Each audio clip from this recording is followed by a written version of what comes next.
This is Smoking Out the Closet. Now, here are your hosts, Alex and Rayven Greer.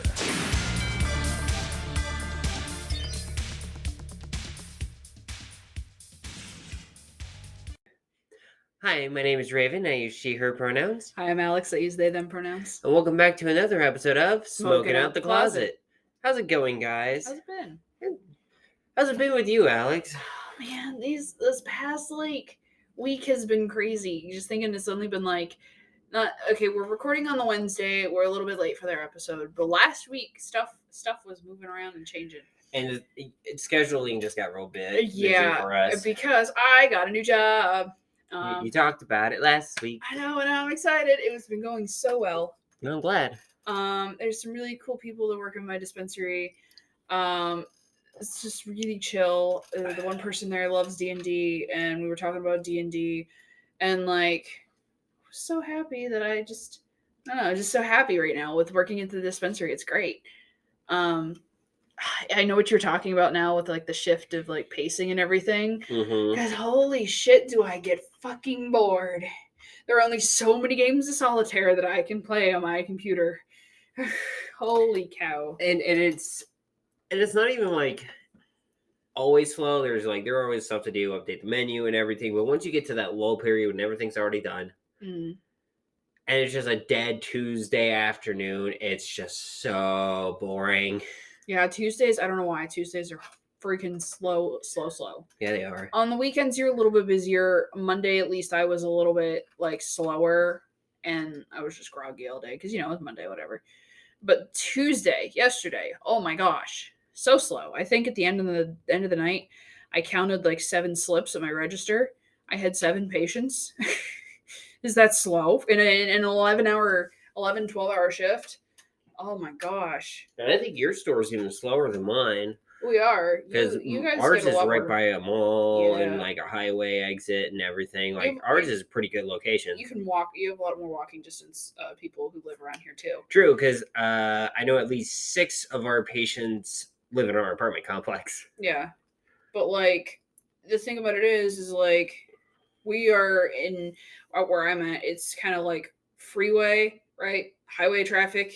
And then maybe one little roundabout kind of weird community back in the back. And we're also kind of you pass, there's a bunch of chain restaurants. There's not really a lot of housing. It's more of an industrial area out there. So just places to shop alongside of 79. Okay, so you just stop by on the highway kind of thing where people, it's a trip for people to get out to us usually. That's fair.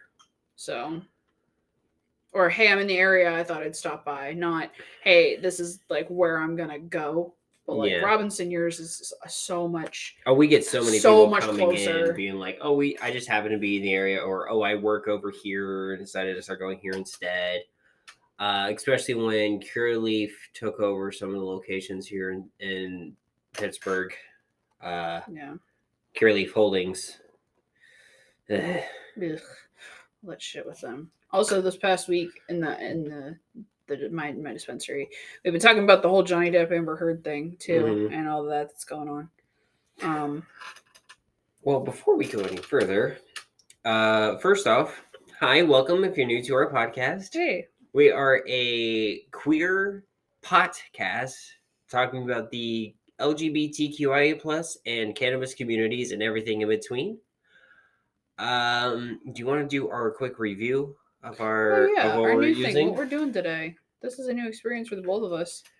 So I wanted to start using dabs, but I know you didn't really like the banger thing with water pipes and all that. I don't feel you're basically using a blowtorch. Yeah, I should not be responsible with a blowtorch when I'm stoned. That just is not a thing that should happen. Alex should not have a blowtorch when they're stoned.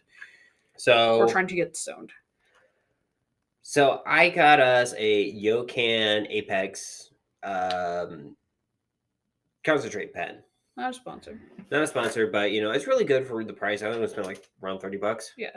So I mean, it's good for what it is. Yeah, and especially with other big name ones that have an issue with the seal and the thing you put it in. And anywho, today we are smoking on the dry concentrate by Prime Super Silver Tie 15.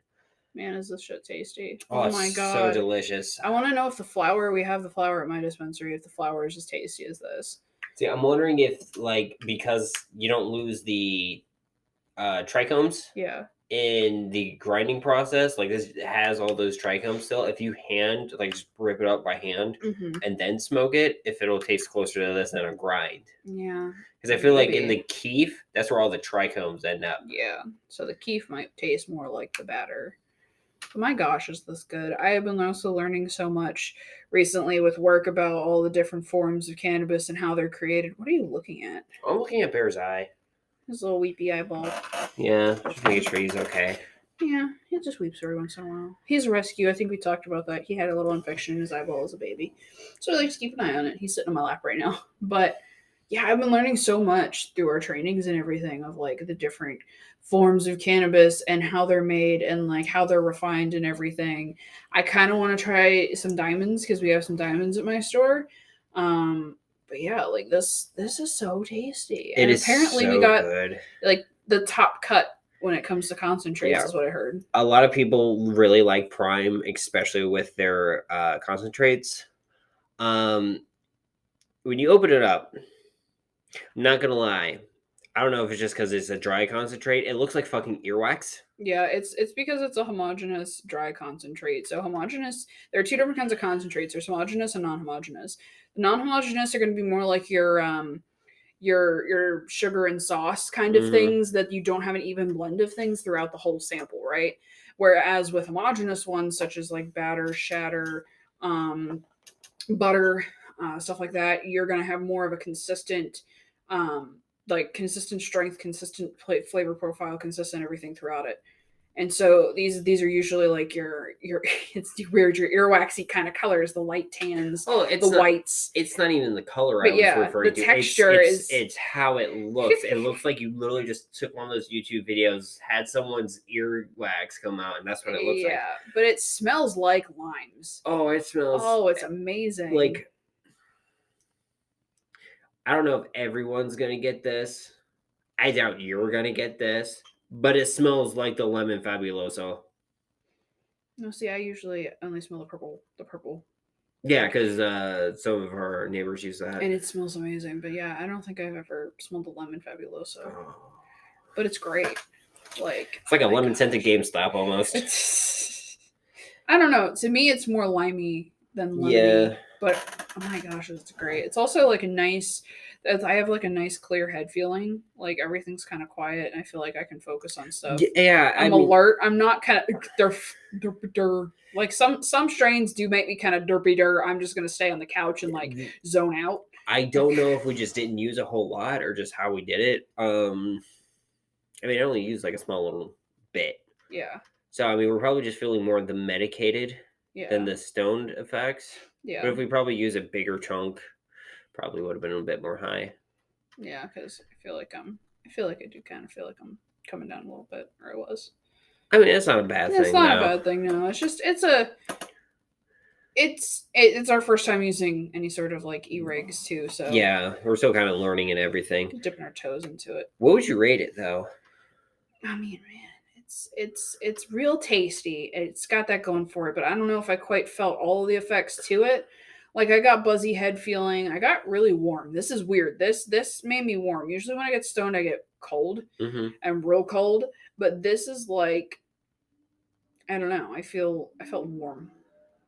So that might also just been walking around or whatever in the house. But I don't know. It's maybe like a 3.5. 3.5 sounds solid to me because like it tastes good. Maybe if I have it again sometime, I'll like use more of it to get that, more of the effects of it going. But it's a solid like make me feel good, and like I can relax, and if I want to like focus on something and I don't want my mind wandering, it's nice. I honestly would give it a solid 4. Yeah? Yeah, mostly just because, like, even in just the low dosage, like the medicated side, I'm feeling a lot better about a lot of things. So, I mean, it's really helped kind of quiet my mind and stuff. And that's really big for someone with PTSD and anxiety. Yeah, that's huge. So do you wanna start with bummy stuff, or do you want to start with some kind of happier stuff? Let's start with the bummy crap. Okay. So we talked about CuraLeaf just a little, and you get that little thing you do earlier. This is the second time in less than 2 years CuraLeaf Holding LLC has been sued. So the original one was they were selling in states. They have a CBD line, and they didn't know the THC in it, and people unwillingly got high and dosed from it. Oh God! And one person's theorized it's right now. It's people are connecting it to the death of one of the people. Don't know how much I follow that path. Yeah. But what it sounds like is a lot of people greened out. Got very sick, God. very shaky. Yeah.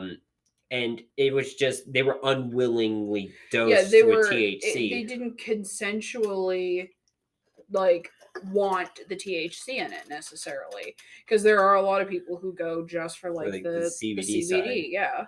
And so CuraLeaf, while in court, has settled with 9 of the 12 people, but are still facing legal actions right now for that. But now CuraLeaf has even gotten even shittier, because the first one, it could be an honest mistake, giving them the benefit of the doubt, being like, oh, we didn't realize this was mislabeled, because more of the machines, it might not have gotten caught, benefit of the doubt, right? Yeah. I haven't heard any of the court proceedings, so I'll just give them the benefit of the doubt, but I'm leaning towards not giving them the benefit of the doubt because of what they're doing right now. Mm-hmm. So originally in Illinois, where the company's based in Chicago. Sorry, I had to. Morgan Heller has filed a class action lawsuit against CuraLeaf Holdings, Inc. This is due to the location that she was in and a couple other locations in her area in the state. Basically having managers withhold employee tips.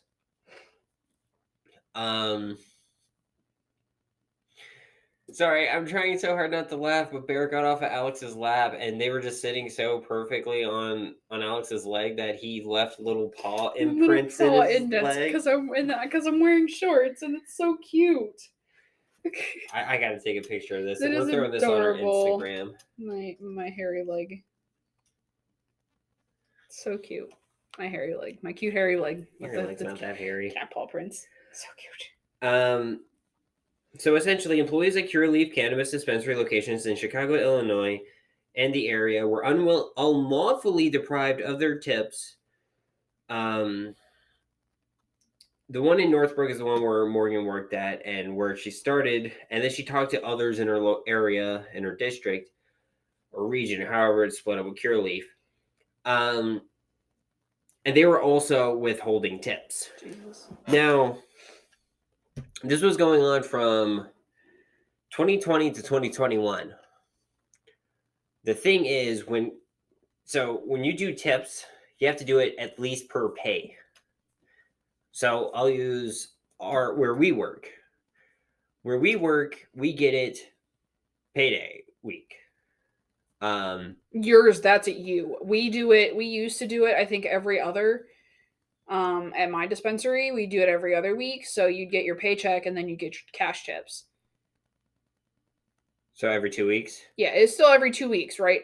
But it was alternating from whenever you would get paid. Oh, so you get paid 1 week, you get your cash tips the next week. But still, something like that. You still generally get it every 2 weeks, or kind of similar to the pay cycle or something. You still get it. Yeah. Some places what was it when we were working for Snap? Yeah. It was every month. Yeah, I think it was once a month for the whole month. But you still got it generally. Yeah. Every place does it different. Absolutely. But it's never over a month. Yeah. I don't think it legally can be over a month. I don't think so, no, because that's 30 days of withholding tips, and after that I think you can get into some legal trouble. Because it's withholding pay, essentially. Yeah, it's withholding pay. So basically from 2020 to 2021, Morgan's tips were never cashed out to her. Ever. And it didn't take until 6 months after she left that they started doing it. And it's probably because she already filed the lawsuit by then. Yeah. So essentially, they would do two things. They would say it's either going to an employee lunch fund for the store, or it was going to charity. The problem is, thanks to the tax season, there is charity that CuraLeaf has donated to. Problem is it's been donated to their own hedge fund or whatever, like organization. Mm-hmm. They're lining their pockets Yeah. with these tips. With the tip money of Now, I would probably just say it's the managers if it wasn't also being reported that it's coming in from other states. Jesus Christ. So, anyone in the Pennsylvania area that works at CuraLeaf, make sure you're getting your tips. Anybody anywhere, make sure you're getting your tips because that's supplemented especially like servers and everything, Yeah. and wait staff, that is considered your wage and everything, and that's like put into your like calculation of your pay. That is considered wage fraud. Yeah. And you can get into the employers can get into serious trouble not following that. Mm-hmm.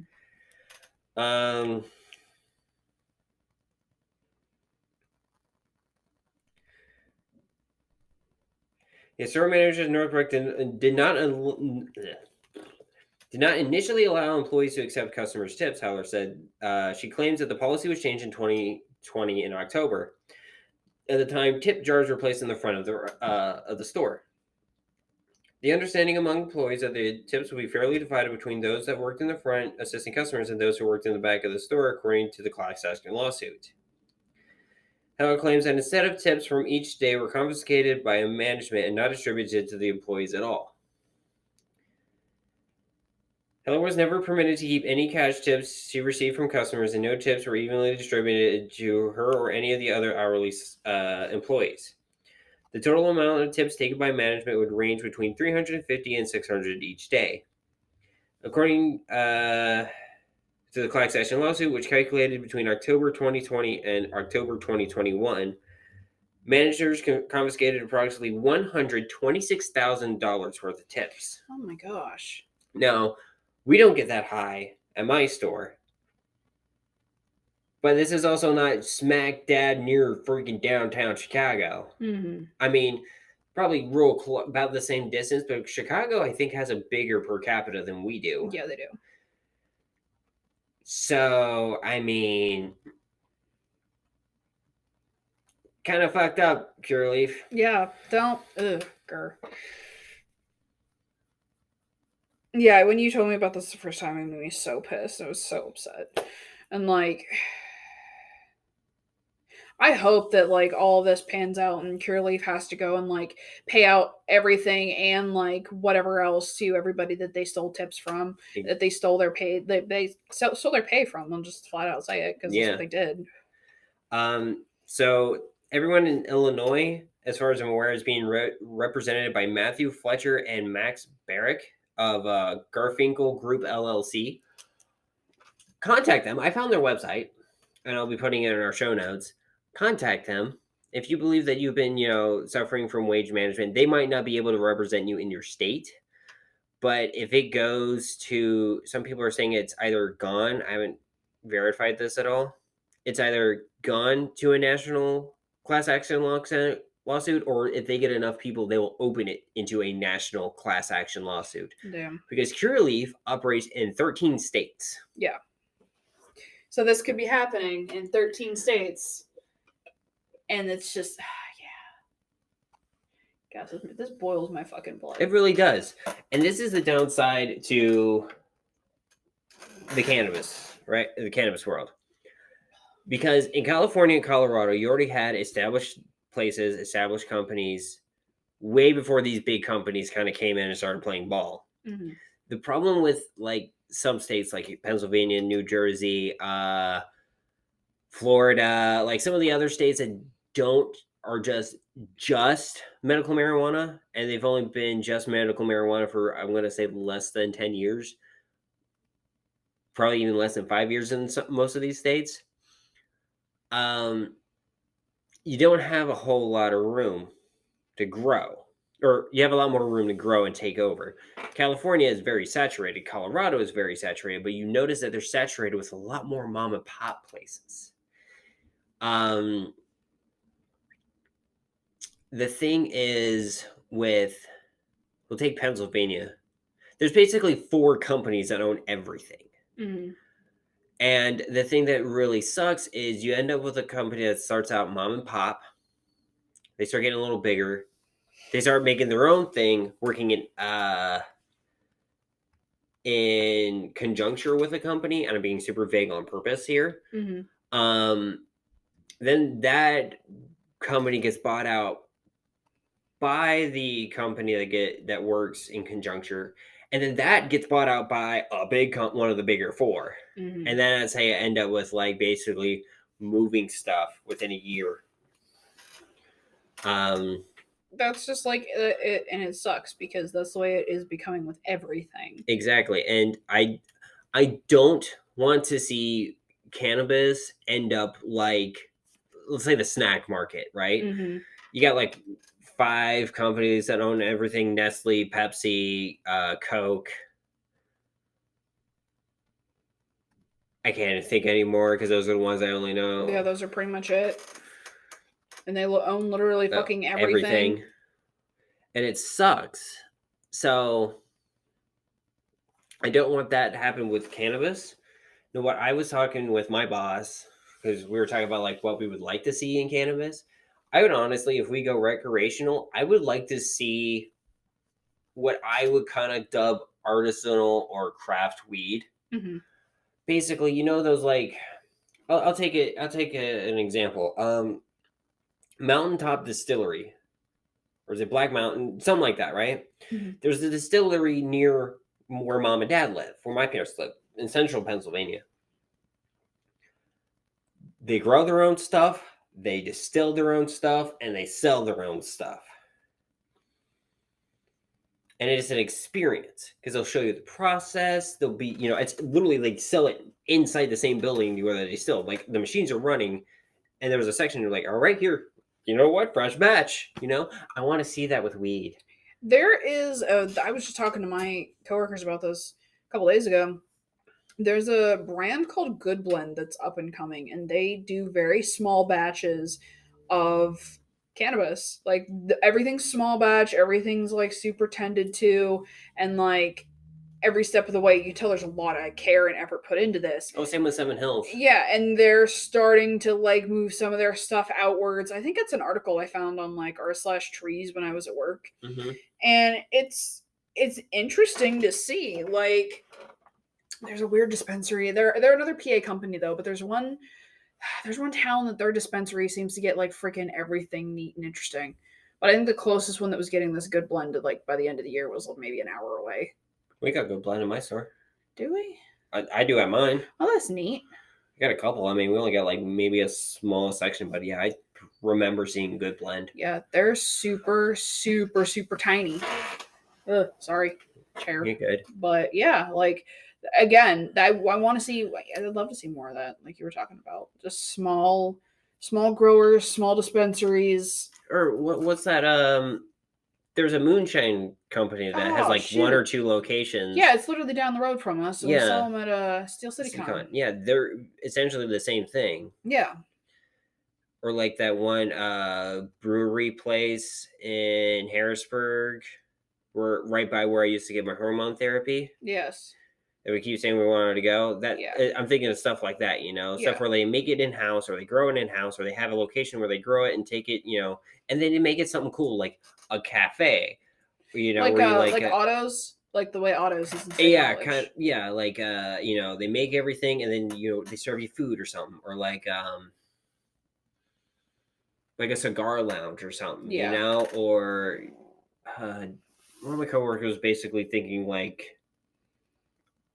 old, like they were more prevalent in the 90s, but like coffee houses and everything, but like you had cannabis with it. Now, maybe not in the drinks, but like just like you could smoke, just enjoy cannabis while having coffee. That'd be so cool. That would be totally where I'd hang out all the time. I know it would be. You would never. Yeah, I would never leave. You'd have to be like, oh, where's Alex? Let me just run down to the coffee shop. The cannabis coffee shop. See, I feel like that's more prevalent. No, such a sweet baby. Sleepy Finny. I feel like that was more of a common thing in the 90s. Yeah. Than it is now. Because I feel like now everything's like go, go, go, go, go, go, go, go, go. Yeah. We don't have time to enjoy stuff like that anymore. Don't get me wrong. If a small country town like Lock Haven can have a coffee shop like that, anywhere can. Huntington has one like that. It's a small. Huntington is too. It's they're a really niche small. market now. They're super small. Everything's like handcrafted. Everything's like real organic and close to home, and like roast. Like even some of the coffee beans are roasted by the people who own the place. Mm-hmm. Like that small, yeah. Because everyone's getting their coffee from like Starbucks now. Yeah, which instead. Hot take, Starbucks' actual coffee is not that great. Starbucks' espresso is okay. Like it's better than Dunkin's espresso, but if you're just going in for like a Starbucks black hot coffee, go to fucking Dunkin'. Dunkin' specializes in the coffees, and Starbucks is the espresso shit. That's why you get frou from Starbucks. But that's how Starbucks started. It was a small craft beverage place with their espressos hand roasted, and everything was done in house, and then it got corporate. Mm-hmm. And I don't want that with weed. And ramp, sorry. That was no, you're good. Coffee. I don't want that with cannabis though. No. I don't want some basic like every street corner there's a McDonald's or there's a Starbucks. There's we'll say Weed Inc. Yeah. I don't want to see a Weed Inc. every other block. Yeah. I don't want it to become corporate because when they become corporate, you cut corners, you fuck people over, and you just get part of the corporate red flags that I hate. You know what? I don't work for them anymore. They can't fucking do anything. Before we get to the break, I'm going to talk about corporate red flags because my previous job fucking did it. Oh gosh, here we go. I used to work for Inspire Brands. Basically got told, don't talk about pay. Red flag number fucking 1. Mm-hmm. They basically just kind of push your feelings on the wayside. I was going from a place where I was working like maybe 60, 70 hours a week to 50, and that still sucked.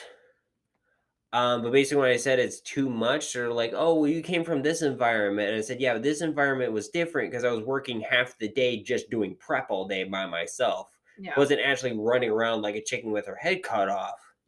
It's a little more manageable. Don't unionize. Don't even talk about unions. If they're going to talk about unions, you have to write these people up. That's fucking red flag. Huge red flag. I'm pretty sure they can get in trouble legally with that. Yeah, we have to discourage it because, why have them take care of it when we can do everything? But literally whenever we bring anything up, you just kind of throw it to the wayside. That's why they want to keep it. Those like, oh, we can take care of it. Goodwill was the same fucking way. Mm-hmm. Oh, we'll take care of it. Don't need to take anybody else into it. Blah, blah, blah. Yeah, and then they don't fucking do anything about it. Yeah, exactly. And then guilt tripping employees when they say no. Yeah. Oh, that's prime reason why. So I have a hard time saying no. And when they asked me what I was going to do if me working cannabis didn't work out, I said probably come back, which wasn't a full lie because nowhere else I know paid as well. Yeah. Problem is you have to work 50 hours to get paid as well. I know we're cutting real close to the break. I'm going to end it here soon. I'm working in a place where I'm getting paid the exact same working 40 hours, right? And I told them, they're like, well, could you stay just once a week or once a month? I'm like, okay, fine, whatever. Mm-hmm. Then I told them it's not working out. And it was like, well, you didn't finish your 2 weeks or you didn't finish your 2 weeks and you got paid your full PTO. Yeah, I cashed out my PTO. I was still in the system. Guess what? I was told I was getting paid that. And I was also told by the regional director that I could quit at any time when I felt like it. I felt like it, and you still guilt tripped me. Fuck you, Arby's. We're going to break on that note. On that note. Fuck you, Inspire Brands. Fuck you, Arby's. Hi, everybody. It's Raven again with another part of On This Day in History. We got two major key points of April 27th. The first one comes in 1953 with President Dwight D. Eisenhower signing Executive Order 10450, which establishes the grounds for investigation and dismissal. Any criminal, infamous, dishonest, immoral, or notoriously disgraceful conduct, habitually use of intoxicants to excess, drug addiction, or sexual perversion without explicitly referring to homosexuality, the executive order responded to several years of charges that the presence of homosexual employees in the State Department posed blackmail risks. As a result, more than 640 federal employees lost their jobs over the next year and a half. And essentially, it was a witch hunt, and they used it over the false pretexts of you could be blackmailed for being gay. That was their quote unquote bullcrap reasoning. And the thing is it's so vague that you could apply it to anything, but no one was applying it to anything like kink or BDSM. It was all towards homosexuality. Now a lot of the use in there is still in there today, even after Don't Ask, Don't Tell has been abolished. Adultery has been added. Excessive use of alcohol on the grounds of that is kind of the same breath. But basically, it's a way for the government to discharge you in any government job or the military. For those of you who don't speak government. And then in 1978 in Canada, John Argue, a swimming instructor with the Toronto Board of Education, was fired for his job at a public school because he was outed as gay. Argue became a gay activist later and became active in the Metro Toronto New Democratic Party. I wasn't able to find a whole lot on what caused or what causes and legislations the New Metro Toronto Democratic Party has done. But it seems like it was good. I don't know a whole lot of Canadian history, so our friends up north who live in Canada, please tell me what the history a bit more on that, please, because that'd be really cool. But yeah, this has been another part or another section of On This Day in History.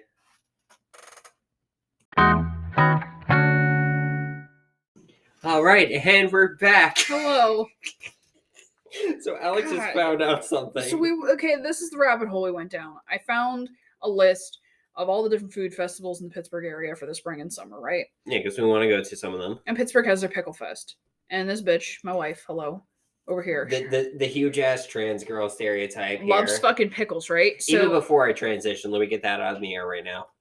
So we calculated, okay, what did it say in the article? The average person a year eats 9 pounds of pickles. The total count of Americans go through 26 billion pounds of pickles in a year, which averages out to about 9 pounds of pickles.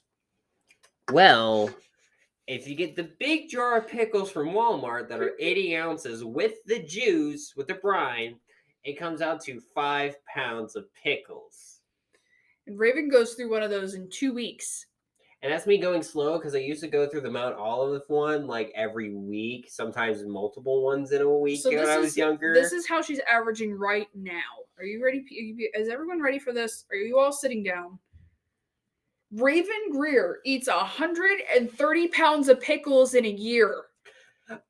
I mean, for reference, I weigh 6 pounds. That is like 26 pounds less of me if you just chop the chest off or some butt, right? Worth of pickles in a year. I mean, to be fair, there were 0-calorie snacks, so I mean, I'm losing weight eating them. But how much fucking salt you're intaking too? That's probably why your doctor's worried about your cholesterol. My family just has naturally high cholesterol to begin with. I mean, you're craving that salt probably doesn't help either, though. Yeah, and with those testosterone blockers that I'm on, it just makes me go through salt faster. So So you just eat so many pickles. Gosh. It doesn't help I drink the juice too. Yeah, so yes, about 130 pounds of pickles for Rayven is accurate of how many pickles she eats in a year. Right now. That could change. Can you blame me? I really want a pickle now. God damn it, now I want a pickle too. But those are your pickles. You can have a pickle. I have 2 more jars in there. God damn, yeah, I forget. We always have like 3 of those big jars of pickles. If anybody ever needs rice jars, we always have those big jars from the pickles because Rayven loves her pickles that you can put. They're great for putting your rice in. Just make sure you clean them out first, or your rice will smell like brine.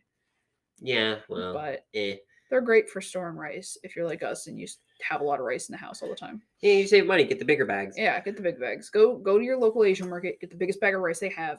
It's gonna be so cheap. That's what we did. Yeah. Some people I know just get those big totes we used to move. Yeah. And literally just fill them up in there. Oh, God, yes. But we have 2 cats. We have 2 cats who try to get in there. Do you have a topic next? I just a cool thing I learned the other day. I can't remember I was just scrolling through fucking Reddit at work or if I was just talking or just like looking at something. No, I was here and I was actually researching this. I learned that you can rehydrate your stash, your flower stash, right? Yeah. With citrus fruit peels. I didn't know this. And like at work, they were talking about there's like some sort of stone you could put in there that retains water. Maybe like a lava stone or something that the water will evaporate like inside the porous rock, some sort of porous stone you put in there to rehydrate it, right? Yeah. Well, this you could do with citrus peels. And it was an article I found on Lifehacker. You place your dried up weed into a resealable jar. So basically the jar comes in from the dispensary.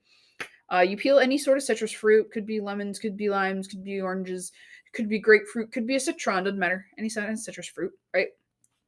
Ooh, excuse me. And then you drop the fruit peel into the weed and you reseal the jar. Just make sure you do not get any of the actual fruit in there or become this gross weed alcohol juice grossness. Just don't. Just the peels. And just put a piece of peel in there, right? And then you're gonna allow air into the jar, or it's called burping the jar, about once or twice over the next 24 hours. And that'll rehydrate your stash. I kind of want to do that with that plum crazy. Because like Rhythm, I love you, but I don't know. That plum crazy, number 1, was super dry out of the get-go. And number 2, I don't know if it's not like the way that their jars don't seem like they seal quite as good as like Moxie's or like Maytree's. It's something with their seal with their lid. I don't know what's going on there, but their weed always ended up for me being dry. Was your orange rolls like that when you had their orange rolls? I don't really recall them being super dry one way or the other, though. It might have just been the plum crazy, but like it might be that strain. It might be just a bad batch. Yeah, but man, it's just this would be so convenient. And I heard other people say there are other ones that they've had like that they got a batch or whatever that just was super fucking dry. I'd rather it be dry than full of mold, though. Yeah, oh gosh, that poor person on Reddit cracked open this bud from the dispensary.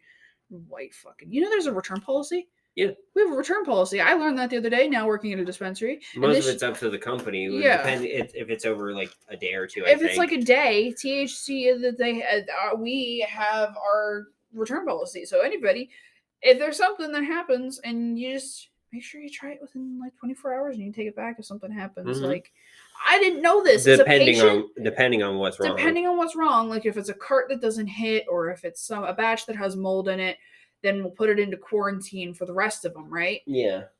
But like, do it. Everybody should know about this. I wish I would have known about this as a patient because I was curious about stuff like that. Don't abuse it. Don't abuse it. Don't try doing it like do it like you were joking about with like, oh, we'll get this, use it for a day, and then return it back to Walmart. Don't do that. Don't be those people. There are people like that. Don't be that fucking person. Because you're not going to get it. No. Also, God, this just reminded me, every time I think about this, Walmart's return policy back in the day, I'm talking like pre-2010s, right? Mm-hmm. They took back fucking anything and they didn't check, much like some other companies. But this dude bought an Xbox 360 and it red ringed on him. And he did that. He brought it back to Walmart, put the one that red ringed in the box, took the new one out, and gave it back to Walmart. And it's back before they track serial numbers super heavy on those too. Yeah. Yeah. That's probably why they started doing that. Yeah, because you could steal a 360 left or right, and it really didn't matter that much because it wasn't tracked a lot. But yeah, holy crap. Important thing to say, everybody please register your device in case somebody does steal it, so that way your serial number is tracked to who bought it. Yeah. But yeah, I don't know how we got there. How do we get there? Just return policy stuff. Yeah, but return policies, I wish I would have known that as a patient, because I thought, like, what happens? But yeah, just don't be a dick about it. Sorry, I went off there. No, that's okay. I have a little queer humorous one. Oh? So I found it because someone shared it on Twitter, and it basically started because somebody got a Snickers without that little caramel drizzle.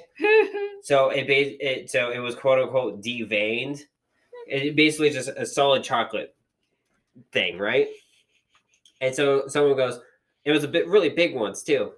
So he goes, "Yo, they took the dig veins out of my Snickers." And Snickers retweeted going, "Oh, don't worry, that was just a missed batch. We have our veins back." Going with the bit. You know how like Wendy's roast people and shit? Fuck, Snickers just rolled with it.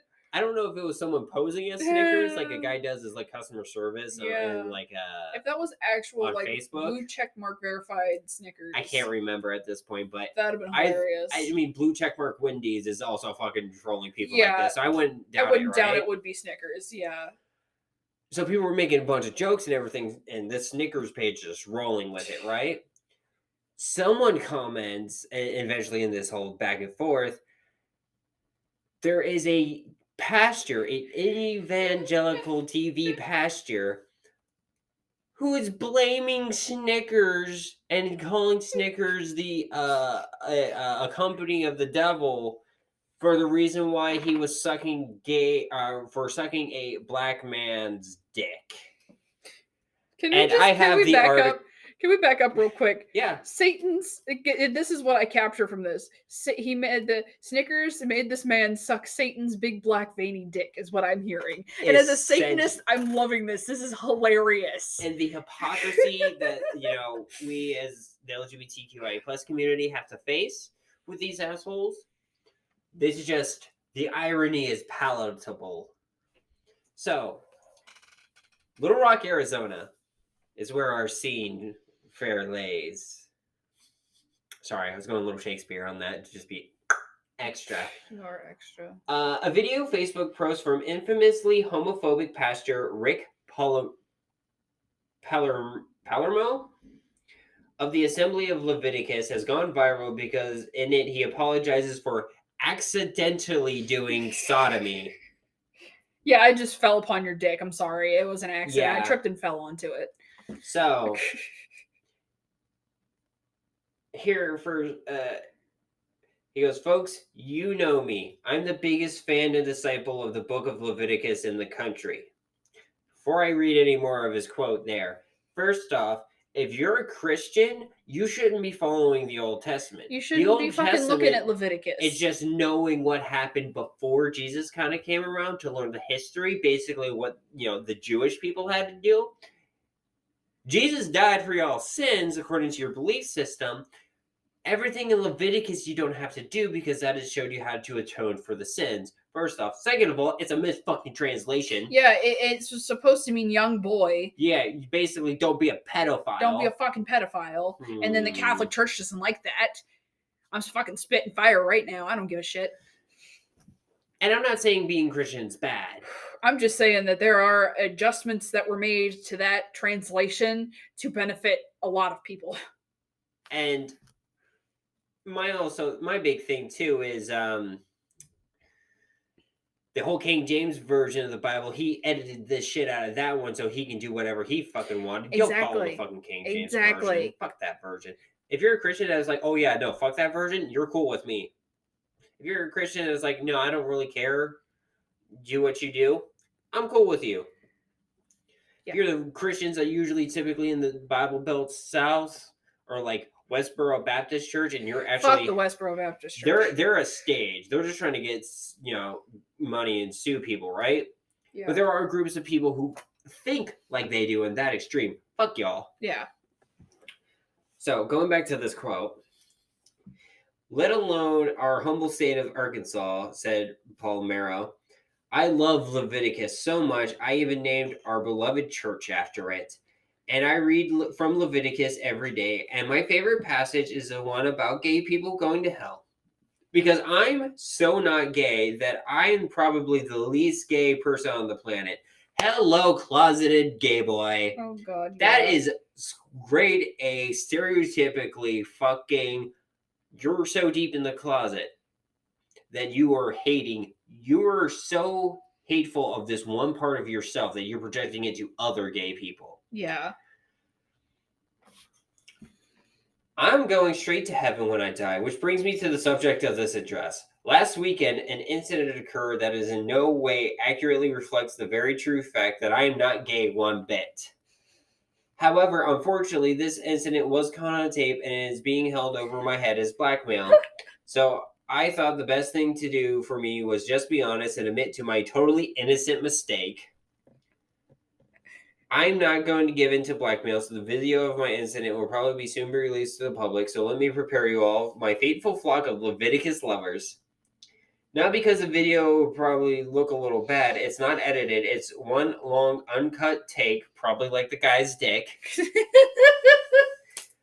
But the video is presented completely out of context. At face value, this video will appear to be a gay porn video of me being gay in a gay club's gay bathroom. If you're a Leviticus lover here, so he's sprinkling gay on there at every adjective. Also, can I just back up a second? You're seeing this in the wrong context. What is the right context to see somebody sucking another dude's dick? Like, come on. Or having gay sex, right? Like, yeah, like. First off, why were you in a gay club? Yeah. Second of all, why were you in a gay club's bathroom? Yeah. If you're there, gay club's gay bathroom. Don't forget the extra gay in there. You have to emphasize it's so fucking gay. If you're there and you're so against homosexual people, why are you in a gay club? In a gay club's gay bathroom? Sucking a gay guy's dick. But what you don't see from behind the scenes before the video is I only went to the club not realizing it's a gay club. I thought it was a nightclub for Christian straights. I'm sorry. If you're following Leviticus, I thought you were supposed to abstain from hardcore drinking, going out to nightclubs, basically those boring Christians. Yeah, like don't cut your hair, don't round your beard, don't wear mixed fiber shirts. Yeah, because TV evangelical Christians are very much like you can't go to parties, you can't go to clubs, you hate on nightclubs, you hate on booze, you hate on this, and you're hypocrites because you do it behind the scenes. So first off, you fucked yourself there, because why the hell are you going to a nightclub? A nightclub for Christian straights to get together and hold hands while praying. Nothing further sexual. So the sodomy I accidentally was only because I had to go to the bathroom, and I went there innocently with only Jesus Christ in mind. How do you accidentally commit sodomy? Please tell me this is like one of those fucking Bible churches, because I have grown up around fucking people like that who go to these Bible churches who are all fucking King James versioned out the ass. This is what this sounds like. Yeah, it is a evangelical church that focuses on Leviticus. Oh, this is horrible. Ew. Accidental sodomy, everybody. Quote of 2022. But there must have been some game sperm on the floor or something, because I slipped and fell. Oh my god, that sounds exactly like everyone please, there's a video, I love this one woman. Everyone please pray for my student for my husband, because I couldn't deal. He's about to be my soon-to-be ex-husband, because I couldn't deal with the stress and everything since he had with his accident. Because the one day while he was at work, he slipped and fell right into my coworker's vagina, and that's where he's been for the last 6 months. Jesus fucking Christ! I have to show you that video next time I find it, because I fucking love it. It's just like the the guy. Oh God, I recorded that. My screen recorded that. But no, dude, how the fuck do you accidentally commit sodomy? I don't know. I want this on a shirt. Can we please make this a shirt? And here's the thing, right? If you could tell he was doing it against his will, it would be more obvious, right? Yeah. And he would have just said, "Hey, this happened against my will." No, this is clearly like you're covering this He's shit. just up. I've had Psychology 101, and this is basic. Like, I know I'm covering this up, and I'm making an extra scene of why this did not happen. Everything that everybody knows about fucking Bill Clinton and the depersonalization between him and what's her face. God, Maria why can't Shriver. Maria? Yeah, like that woman. No, you say her name if it's actually something that didn't happen. Exactly. And my thing is, if it was being done non-consensually, this would have been more of a police matter. Yes. We would have had notice of police evidence, a police case going on. This is not, oh, I was taken advantage of. This was, I had sex and I feel guilty about it, so I'm going to make up bullshit lies. That's like when you have sex with that, when you have sex with that ugly coworker and you don't want to admit it. Yeah. I'm just using it as an or example. you have sex with someone and you're like, oh my God, I can't believe that I fucked them. And then you just don't really want to talk about it anymore because you feel really guilty about it. Or when you're in high school and you have sex with that really, like you have a genuine connection and you end up either having sex or just having a relationship with that really unpopular guy and you're the popular person. And then you just kind of just shit on them to kind of cover up the fact that you had a genuine connection with someone. Been there. I've been there. I've been part of that. I was the unpopular person, if that wasn't clear enough already. Yeah. Well, it was clear to me, probably not to them. Yeah, I was the unpopular person in the situation. And he goes, and this is where the videos start. It was terrible timing for me because I was falling. I grabbed onto the toilet lid to catch myself just so there would be something, and there just so happened to be a neat line of cocaine arranged there with a tight rolled dollar bill that someone wedged between my fingers. And oh my God. Then while I was following, I accidentally snorted the cocaine. And if you watch the video closely, you'll be able to see me worried about the cocaine might have gotten on my clothes because then I taken off all my clothes and get naked. I didn't get naked because it was in the bathroom of a gay club. Believe me, gay sex was the furthest thing from my mind. God damn. I only got naked because I couldn't believe these homosexuals were irresponsible enough to leave a whole line of coke on a toilet seat where anyone could slip on the ground and accidentally snort it. Oh God. And get their clothes, get it on their clothes like what happened to me. But my point is that this could have happened to anyone. And if you buy this, I'll sell you some beachfront property I have in Arizona. Like, come on. Oh my God, it gets worse. Oh my God, please go on. Please go on. This is as cringy as the fucking the MAGA romance. Come on, give me it. Any one of you then, if I remember that night accurately, the video will show me giving a thumbs up gesture to the camera. But this was a completely innocent thumbs up intended for Jesus. To let Christ know that everything was okay and I was still straight. I was in the belly of the beast and the gays hadn't gotten to me. Unfortunately, there was more gay sperm on the floor because right after thanking Jesus for protecting me from the gays, I accidentally slipped again, and this time directly onto another naked gay man's erect penis. I was so shocked I didn't know what to do, so I immediately started praying. And the video shows that. And you know how serious I am when I get praying. Jesus fucking So he Christ. was basically moaning, oh God, oh God, oh God, and basically was saying, oh no, I was praying. Oh, Jesus fucking Christ. This is horrible. This is so cringy. What the fucking Christ? Oh, fuck. I am not stoned enough for this. Holy shit. This might be a little long episode because I know there's one more thing we wanted to talk about. God, this is horrible. And I'm sorry, this is going to be a little longer episode, but goddamn, this second half. How the fuck do you accidentally fall on someone's dick? I mean, okay, there is accidentally falling on someone and you just happen to hit their groin area. That happens. But like full on penetration and everything. Yeah, there's no way it's gonna be that accurate. You accidentally fall on someone's hard dick, especially up someone's butthole. Jesus Christ. Do you not understand how much there's a process that goes into this? Like, it's a whole process. It's a choice. Even in a bathroom, it's a whole process. A car, it doesn't matter where you do it, it's a whole fucking process. Exactly. And the fact that, like, you're like, oh, it just so happened to be there. Someone put it in between my fingers.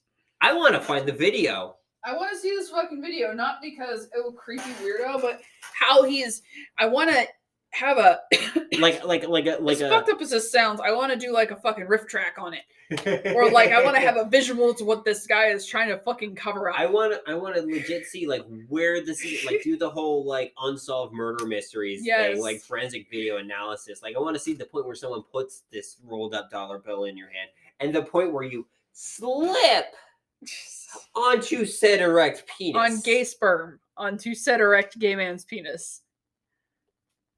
Oh my gosh. Like, I really want to find this. I really want to blast this. I'm calling this fucking out. I love this episode. Because I didn't read this article before. No. And there's more. There's more from what I just read. More. You need to send me this link. Oh, I will. I will. I have it on my phone still. I need to read this. There is more. But goddamn, I was not prepared. I didn't read that article. I didn't read that article at all. That was me reading it for the first time. And oh my god! Holy shit! Oh, I used to do drag, and I thought I heard some bullshit with like accidentally slipping on like someone's boyfriend's dick. But oh my god! Yeah, holy shit! What the fuck? I think somebody's smoking out there. I just saw a cloud go by our window. But goddamn! Holy fuck! Sorry, ADHD brain. No, you're good. You're good. God damn. Other good news. Google, and I'm taking this with a grain of salt. Yeah. Has been adding little pride flags, like the inclusive rainbow flag. Mm-hmm. That businesses are allowed to add that to their Google profile to let people know they're a safe space for LGBT people. I saw that a little bit when we were in State College. Yeah, like we started seeing it then. Yeah, like but it's you can add it, and I did a little deep dive over it recently. Webster's was notoriously queer friendly. Oh my god, yeah, they screamed it. Yeah, they didn't give a shit who cared. But here's my thing, right? This is coming from Google, who at the time owned YouTube, which started banning gay and like LGBT channels.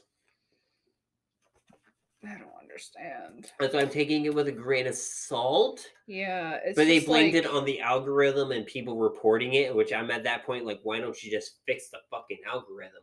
But a lot of what happens is they'll end up marking like how to come out, how to talk to people as you have to be 18 to watch these videos. And yeah, it's like it's adult content. No, it's not. It's Jesus. We're adult. We are adult content. The way that we talk about it, we are definitely fucking adult content. Fall on someone's erect penis. God, maybe we should warn your mom about this episode and have Kira not listen to it. Okay, to be fair though, the way mom has raised us is she doesn't hold any questions back. If you want to know how someone, she's going to give you the unfiltered truth, right? Yeah. It's gotten better. Like I think she's a little more with that with Kira. Mm-hmm. Kira knows when she's uncomfortable and will stop. Mom's not worried about whatever, because I legit say this exact same thing in front of Kira. And too. honestly, like I feel like this is the way, and I'm not saying that the way you're parenting children is wrong, but this is the way that I want to parent our kids. Yeah. Because this is taboo shit with every other. It's normalizing sex. Yeah, normalizing like what people are going through and like how life works. Because there was so much that the school didn't teach me, that my friends taught me inaccurately.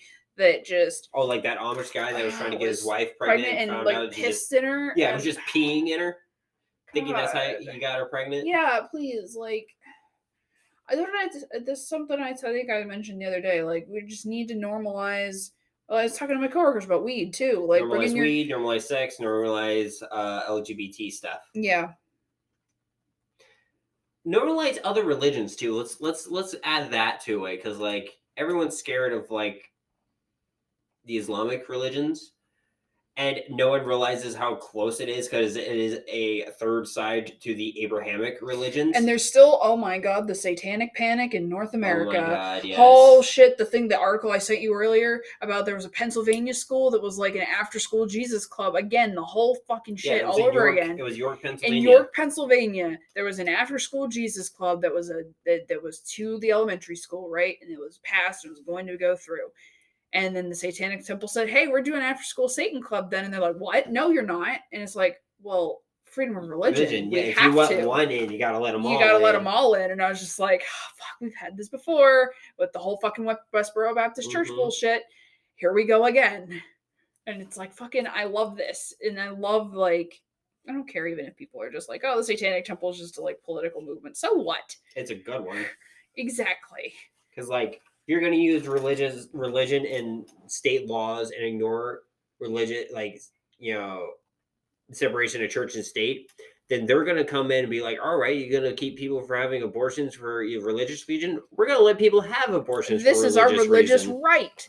And, like, hell, everybody full body was like, autonomy. Everybody was like, when that first came out, they were like, holy shit, I'm going to be a member of the Satanic Temple just for this. And they're like, well, then you really don't know what it stands for. And it's like, no, this is exactly why they want us to do it. Mm-hmm. Like, this is exactly, like, you have complete autonomy over your body. And if also, like, if you think that something shady's going on with the separation of church and state, we're going to push fucking back the other direction.